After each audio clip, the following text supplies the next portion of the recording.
ಅಯೋಧ್ಯೆಗೆ ಹೋಗೋಕೆ ಎಲ್ಲ ಹಿಂದೂಗಳು ಕಾಯ್ತಾ ಇದ್ದಾರೆ. ನಿಮ್ಮ ಊರಿನಿಂದ ಅಯೋಧ್ಯೆಗೆ ಹೋಗಿ ಅಲ್ಲಿ ಶ್ರೀರಾಮನ ದರ್ಶನವನ್ನ ಪಡೆದು ಬರೋದು ಹೇಗೆ, ರಾಮನೂರು ಹೇಗೆಲ್ಲ ಸಿದ್ಧವಾಗ್ತಿದೆ ಅಂತ ಹೇಳ್ತೀನಿ. ಅದಕ್ಕೂ ಮೊದಲು ಇಂದಿನ ವಿಶೇಷತೆ ಏನಿದೆ ಅನ್ನೋದನ್ನ ನೋಡ್ಕೊಂಡು ಬರೋಣ ಬನ್ನಿ.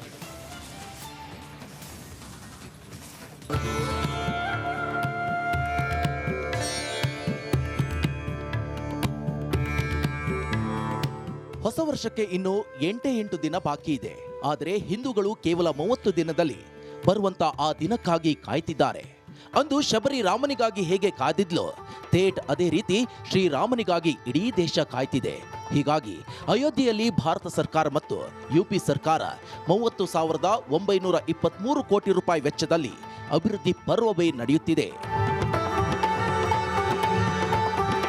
ಬರೋಬ್ಬರಿ 200ಕ್ಕೂ ಹೆಚ್ಚು ಅಭಿವೃದ್ಧಿ ಯೋಜನೆ ಇಡೀ ರಾಮನ ಊರನ್ನ ಸುಂದರ ತಾಣವಾಗಿ ಮಾಡುತ್ತಿದೆ. 1200 ಎಕರೆಯಲ್ಲಿ ಟೌನ್ಶಿಪ್ ಅಭಿವೃದ್ಧಿ ಮಾಡಿದೆ. ಒಳಚರಂಡಿ ವ್ಯವಸ್ಥೆ, ನೀರು ಸರಬರಾಜು ಯೋಜನೆ, ವಿದ್ಯುತ್, ಭೂಗತ ಕೇಬಲ್ ಸೇರಿ ಅನೇಕ ಕೆಲಸ ಮಾಡ್ತಿದೆ. ಅಯೋಧ್ಯೆಗೆ ಬರುವ ಪ್ರವಾಸಿಗರು ಶ್ರೀರಾಮ ಮಂದಿರ ತಲುಪಲು 3 ಮಾರ್ಗಗಳು ಸಿದ್ಧವಾಗ್ತಿದೆ. ರಾಮ ಜನ್ಮಭೂಮಿ ಪಥ, ಭಕ್ತಿ ಪಥ, ರಾಮಪಥ ಎಂಬ 3 ಮಾರ್ಗಗಳು ರೆಡಿಯಾಗುತ್ತಿದೆ. ವಿಮಾನ, ರೈಲು, ರಸ್ತೆ ಕಾಮಗಾರಿ ಬಹುತೇಕ ಅಂತ್ಯವಾಗಿದ್ದು 620 ಕೋಟಿ ವೆಚ್ಚದಲ್ಲಿ ಅಯೋಧ್ಯೆ ರೈಲು ನಿಲ್ದಾಣ ಸಿದ್ಧವಾಗಿದೆ.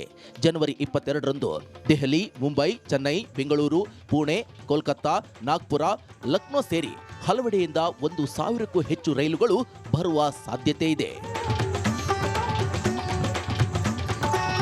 ಒಟ್ಟಾರೆ ರಾಮನೂರಿಗೆ ಗತ ವೈಭವ ನೀಡಲು ಕೇಂದ್ರ ಮತ್ತು ರಾಜ್ಯ ಸರ್ಕಾರಗಳೆರಡು ಶಪಥ ಮಾಡಿದ್ದು ರಾಮನಾಡಿನ ದಿಕ್ಕನ್ನೇ ಬದಲಿಸುವ ಕೆಲಸ ಮಾಡ್ತಿದೆ. Bureau report, republic Kannada, Bengaluru.